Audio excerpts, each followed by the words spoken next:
So final గా కల్కి cinema చూసాను భయ్యా. సినిమా ఎట్లుందంటే చాలా గ్రాండ్ గా అనిపించింది భయ్యా ఈ సినిమా నాకు.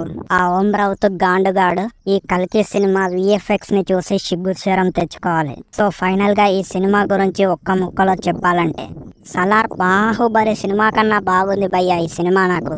ఇక ప్రభాస్ గారి యాక్టింగ్ గురించి మాట్లాడుకోవాలంటే సలార్ సినిమాలో మూవీన్ లాగా నటించిండు గాని ఈ సినిమాలో అయితే కామెడీ వేసుకుంటా బాగానే యాక్టింగ్ చేసిండు. ఇక కమల్ హాసన్ గారు అయితే ఈ సినిమాలో షేక్ పోయిన లాగా ఉన్నాడు భయ్యా.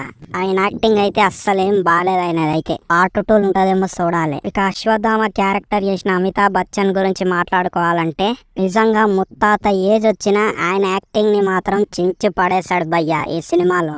ఇక హీరోయిన్ దిశా పటాని హీరోయిన్ గురించి మాట్లాడుకోవాలంటే ఆమెదేమంత లేదు. సో ఫైనల్ గా ఈ సినిమాకి నేను టమాటాలు ఇచ్చేది ఎంతంటే 4.5 టమాటాలు భయ్యా.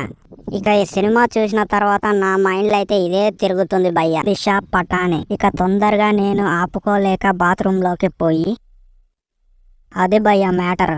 జస్ట్ ఇన్ కేస్ సబ్స్క్రైబ్ చేసుకోకపోతే సబ్స్క్రైబ్ చేసుకోవచ్చుగా. పుచ్చుక్ పుచ్చుక్.